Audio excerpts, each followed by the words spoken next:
اللہ من الشیطان الرجیم بسم اللہ الرحمن الرحیم۔ السلام علیکم اسٹوڈنٹس، امید ہے آپ سب خیریت سے ہوں گے۔ اسٹوڈنٹس، مطالعہ قرآن حکیم حصہ چہارم ہم پڑھ رہے تھے۔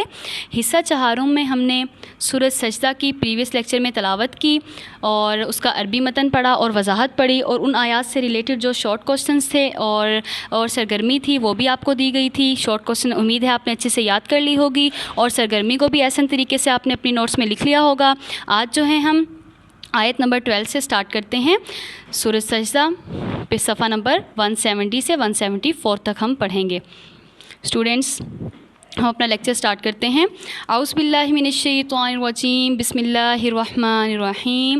وَلَوْ شِئْنَا لَآتَيْنَا كُلَّ نَفْسٍ هُدَاهَا، اور اللہ فرمائے گا کہ اگر ہم چاہتے تو ہم یقیناً دنیا ہی میں ہر شخص کو اس کی ہدایت عطا فرما دیتے۔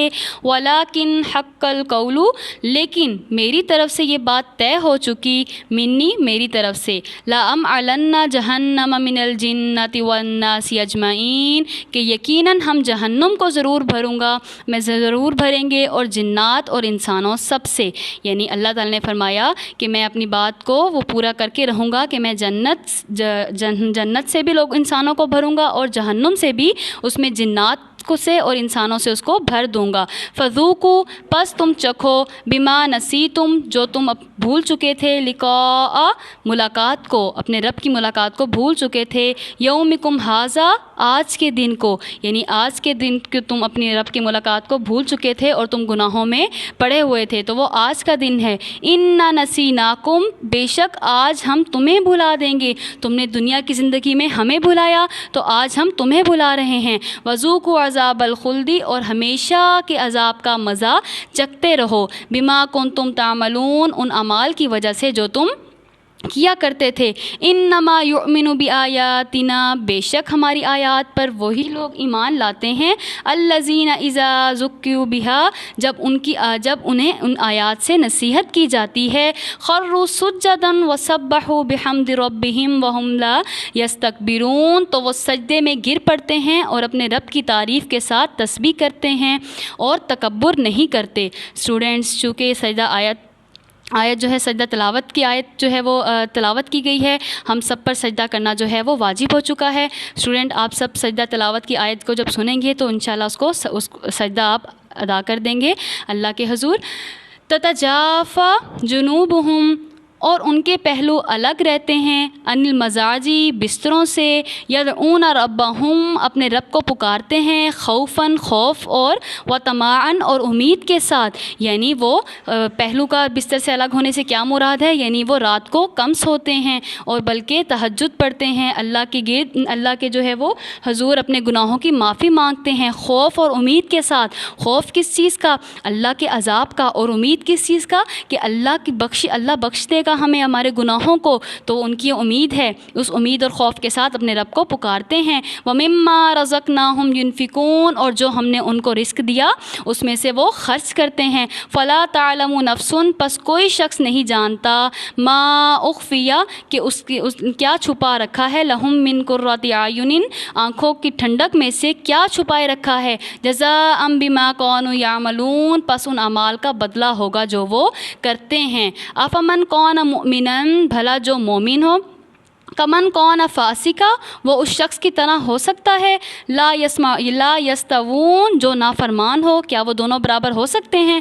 کیا ایک مومن جو بات مانتا ہے اللہ تعالیٰ کی اور ایک فاسق جو اللہ کا نافرمان ہو، کیا وہ دونوں برابر ہو سکتے ہیں؟ نہیں، ہرگز برابر نہیں ہو سکتے۔ اما الذین آمنوا وعملوا الصالحات، اور وہ لوگ جو ایمان لائے اور انہوں نے نیک اعمال کیے، لہم جنات المأویٰ، ان کے لیے رہنے کے لیے باغات ہیں، نزلا بما كانوا يعملون، یہ مہمانی ہوگی ان اعمال کی وجہ سے جو وہ کرتے تھے۔ اللہ تعالیٰ نے ان کے لیے جنت میں جو چشمے، جو باغات اور جو خدمت گزار ان کے لیے جنت میں ہیں وہ کیا ہیں؟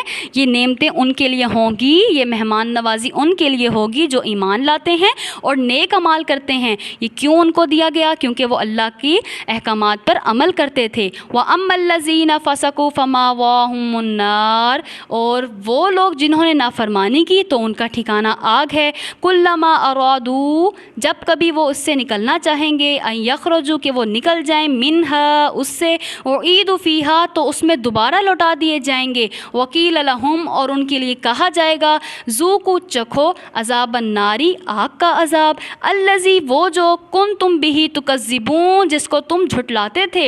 دنیا کی زندگی میں جب تمہیں آگاہ کیا جاتا تھا کہ تم نیک اعمال کر لو، برے اعمال کرنے پہ تمہیں یہ سزا دی جائے گی، تو اس دن تم کیا کرتے تھے؟ اس کو جھٹلاتے تھے۔ آج یہ تمہارے انہی اعمال کا ہے بدلہ جو تم دنیا میں کیا کرتے تھے۔ وَلَنُذِيقَنَّهُم مِّنَ الْعَذَابِ الْأَدْنَىٰ، اور ہم ضرور انہیں چکھائیں گے چھوٹے چھوٹے عذاب، دون العذاب الاکبر، بڑے عذاب سے پہلے۔ دیکھیں ابھی تو یہ چھوٹا عذاب ہے کہ ان کو جہنم میں ڈالا جا رہا ہے، اس سے بھی بڑا ان کو عذاب دیا جائے گا۔ لَعَلَّهُمْ يَرْجِعُونَ، تاکہ یہ لوگ باز آ جائیں۔ وَمَنْ أَظْلَمُ مِمَّنْ ذُكِّرَ بِآيَاتِ رَبِّهِ ثُمَّ أَعْرَضَ عَنْهَا، اور اس سے بڑا ظالم کون ہے جس سے اس کی رب کی آیات کے ذریعے نصیحت کی جائے پھر بھی وہ اس سے منہ پھیرے؟ یعنی اس سے بڑا ظالم اور کون ہوگا جو اپنے نفس پر، اپنی جان پر خود ظلم کر رہا ہے کہ اسے اللہ کی آیات کی اللہ کی آیات پڑھائی جاتی ہیں، اس کے سامنے تلاوت کی جاتی ہیں، اس کی نشانیاں بتائی جاتی ہیں اور اس کو مشاہدہ کرنے کا حکم دیا جاتا ہے کہ وہ اپنے ارد گرد غور و فکر کرے، اس کے باوجود وہ اس کا انکار کرتا ہے، تو بھلا اس شخص سے ظالم اور کون ہو سکتا ہے؟ اِنَّا مِنَ الْمُجْرِمِينَ مُنْتَقِمُونَ، بے شک ہم مجرموں سے ضرور بدلہ لینے والے ہیں۔ وَلَقَدْ آتَيْنَا مُوسَى الْكِتَابَ فَلَا تَكُنْ فِي مِرْيَةٍ مِّن لِقَائِهِ وَجَعَلْنَاهُ هُدًى لِبَنِي إِسْرَائِيلَ، اور بے شک ہم نے موسیٰ علیہ السلام کو کتاب عطا فرمائی، پس اس کے ملنے میں شک نہ کریں، اور ہم نے ہی اسے ہدایت کا ذریعہ بنایا تھا بنی اسرائیل کے لیے۔ موسیٰ علیہ السلام کو اللہ نے کون سی کتاب عطا فرمائی تھی؟ تورات عطا فرمائی تھی اللہ تعالیٰ نے موسیٰ علیہ السلام کو، اور کس کے لیے عطا فرمائی تھی؟ تاکہ بنی اسرائیل کی ہدایت کا ذریعہ ہو۔ وَجَعَلْنَا مِنْهُمْ أَئِمَّةً يَهْدُونَ بِأَمْرِنَا، اور ہم نے ان میں سے امام بنائے جو ہمارے حکم سے رہنمائی کرتے تھے۔ لما صبروا، جب انہوں نے صبر کیا تھا، وقانوا بآیاتنا یوقنون، اور ہماری آیتوں پر یقین رکھتے تھے۔ ان ربک هو یفصل بینہم یوم القیامۃ فیما کانوا فیہ یختلفون، بے شک آپ کا رب ہی ان کے درمیان فیصلہ فرمائے گا قیامت کے دن ان باتوں کا جن میں وہ اختلاف کیا کرتے ہیں۔ اولم یہدی لہم کم اہلکنا من قبلہم من القرون یمشون فی مساکنہم، اور کیا انہیں اس بات سے رہنمائی نہیں ملی کہ ہم نے ان سے پہلے کتنی ہی امتوں کو ہلاک کیا تھا جن کے رہنے کی جگہوں میں آج تک تم چلتے پھرتے رہے۔ اللہ تعالیٰ کیا ارشاد فرما رہے ہیں کہ تم نے بہت سی ایسی پچھلی قومیں دیکھیں، قوم لوط، قوم فرعون، صالح علیہ السلام کی قوم، تو ان سب کے ساتھ ہم نے کیا کیا تھا؟ ان کے گناہوں کے سبب ان کو نیست و نابود کر دیا۔ ان کی بستیوں میں بھی تم چلتے پھرتے ہو، کیا تمہیں ان کا کوئی نام و نشان نظر آتا ہے؟ جن کا بہت بڑا نام تھا ان دنوں میں، تو کیا تمہیں ان کا نام و نشان نظر آتا ہے؟ نہیں، بلکہ تمہارا نام و نشان بھی اس طرح دنیا میں ختم کر دیا جائے گا۔ تو تم کس دھوکے میں ہو؟ تم کس دھوکے میں میرا انکار کرتے ہو؟ اللہ تعالیٰ نے پچھلی امتوں کا ذکر فرما کر ان سے سوالیہ پوچھا ہے کہ کیا تم نے پہلی امتوں کو نہیں دیکھا تھا ان کے ساتھ ہم نے کیا حال کیا؟ وہ حال کیوں کیا تھا؟ ان کے گناہوں کی سبب کہ وہ بھی اللہ کی آیات کا انکار کرتے تھے۔ ان فی ذلک لآیات افلا یسمعون، یقیناً اس میں نشانیاں ہیں تو کیا وہ سنتے نہیں ہیں؟ کیا وہ ان کے واقعات نہیں سنتے؟ اولم یروا ان نسوق الماء الى الارض الجرز فنخرج به زرعا تاکل منه انعامهم وانفسهم، تو کیا وہ نہیں دیکھتے ہم پانی بھیجتے ہیں خشک زمین کی طرف، پھر ہم اس سے کھیتی نکالتے ہیں جس میں سے ان کے جانور بھی کھاتے ہیں اور وہ خود بھی کھاتے ہیں۔ افلا یبصرون، کیا وہ نہیں دیکھتے؟ اللہ تعالیٰ ان سے پھر سوال کر رہے ہیں، کیا تم نہیں دیکھتے کہ تمہارے لیے اللہ نے آسمان سے بارش نازل فرمایا اور پھر تمہارے لیے فصلوں کو اگایا، اور اس فصلوں میں سے تم بھی فائدہ اٹھاتے ہو اور تمہارے چوپائے یعنی تمہارے جانور بھی فائدہ اٹھاتے ہیں۔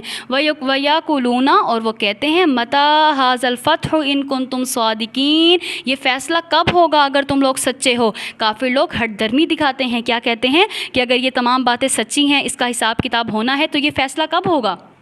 کب ہے وہ دن، کب آنے والا ہے؟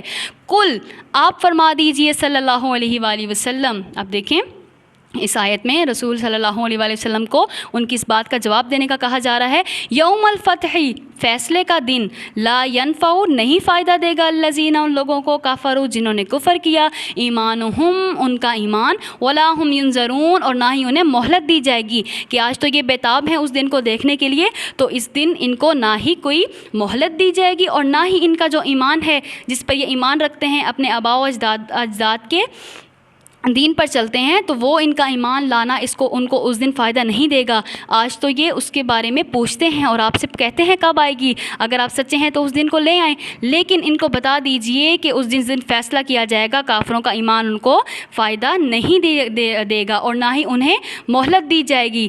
جیسے کہ آپ لوگوں نے سورۃ لقمان کی آخری آیت میں پڑھا تھا کہ وہ کیا کہتے تھے کہ ہمیں دنیا میں واپس لوٹا دیں، ہم نیک اعمال کریں گے، لیکن اللہ تعالیٰ نے کیا جواب دیا کہ نہیں، اب ان کو مہلت ان کی ختم ہو چکی، یہی وہ وعدہ ہے جس کا تم سوال کیا کرتے تھے. تو اس آیت مبارکہ میں بھی اللہ تعالیٰ نے یہی فرمایا کہ اس دن ان کو کوئی فائدہ نہیں آئے گا، نہ ہی ان کا ایمان اور نہ ہی ان کو مہلت دی جائے گی. فَأَعْرِضْ عَنْهُمْ، پس آپ ان سے منہ پھیر لیجئے، وَانتَظِرْ، اور انتظار کیجئے، إِنَّهُمْ مُنتَظِرُونَ، بے شک وہ لوگ بھی انتظار کر رہے ہیں، وہ لوگ بھی اس دن کا انتظار کر رہے ہیں.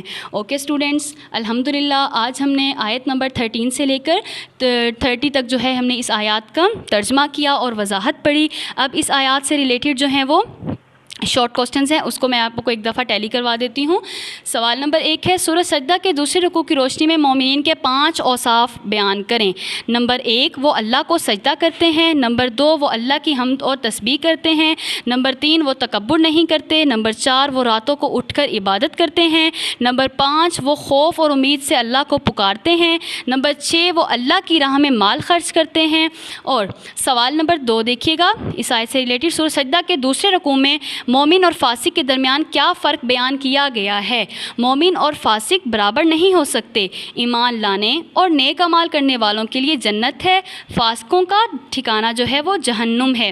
سوال نمبر 3 دیکھیے گا، سورۃ سجدہ کے تیسرے رکوع میں قیامت کا انکار کرنے والوں کا کیا اعتراض ذکر کیا گیا ہے اور اس کا کیا جواب دیا گیا ہے؟ اعتراض کیا تھا کہ حق اور باطل میں فیصلہ کب ہوگا، یعنی قیامت کب آئے گی؟ تو اس کا جواب اللہ تعالیٰ نے رسول صلی اللہ علیہ وسلم کو کیا فرمایا تھا کہ آپ ان کو جواب دیں کہ قیامت کا وہ دن ہوگا جب کافروں کو ان کا ایمان لانا کوئی فائدہ نہ دے گا اور نہ انہیں نیک اعمال کرنے کی مہلت دی جائے گی. اسٹوڈنٹ، ان رکوع نمبر 2 سے ریلیٹڈ 3 کوسچنز ہیں، اس کو آپ اچھے سے یاد کر لیں گے، اور ان آیات سے ریلیٹڈ جو ہیں وہ علم و عمل کی باتیں ہیں وہ میں آپ کو ٹیلی کروا دیتی ہوں. مطلب ان صورت سے ہمیں جو ہے وہ کیا ہمیں نالج ملا ہے، کیا اس میں علم کی باتیں ہیں اور عمل کرنے والی کون سی باتیں ہیں. اب ہم اس کو پڑھتے ہیں. نمبر 1، قرآن حکیم اس لیے نازل کیا گیا تاکہ لوگوں کو آخرت کے بارے میں خبردار کیا جائے اور سیدھے راستے کی طرف ہدایت دی جائے. نمبر 2، اللہ نے ہی اس کائنات کو پیدا کیا اور وہی کائنات کے تمام معاملات کا انتظام سنبھالے ہوئے ہے. نمبر 3، اللہ نے ہمیں پیدا کیا اور آنکھ، کان، ہاتھ، پاؤں اور دل عطا فرمائے تاکہ ہم اس کا صحیح استعمال کر کے اللہ کا شکر ادا کریں. نمبر 4، جو شخص دنیا میں مگن ہو کر قیامت کے دن اللہ سے ملاقات کو بھلا دیتا ہے تو قیامت کے دن اللہ بھی اسے جہنم میں ڈال کر فراموش کر دے گا. نمبر 5، اللہ کے فرما برداری کرنے والے اور اللہ کی نافرمانی کرنے والے برابر نہیں ہو سکتے. فرما بردار جنت میں اور نافرمان جہنم میں ہوں گے. نمبر 6، اللہ نافرمانوں پر بڑے عذاب سے پہلے چھوٹے چھوٹے عذاب بھیجتا ہے تاکہ وہ گناہوں سے باز آ جائیں، یعنی دنیا کی زندگی میں انہیں چھوٹے چھوٹے مصیبتوں میں مبتلا کیا جاتا ہے کہ ہو سکتا ہے کہ یہ باز آ جائیں اور اللہ کی طرف رجوع کر لیں. نمبر 7، صبر کرنے والوں اور اللہ کی آیات پر یقین رکھنے والوں کو اللہ لوگوں کا رہنما بنا دیتا ہے.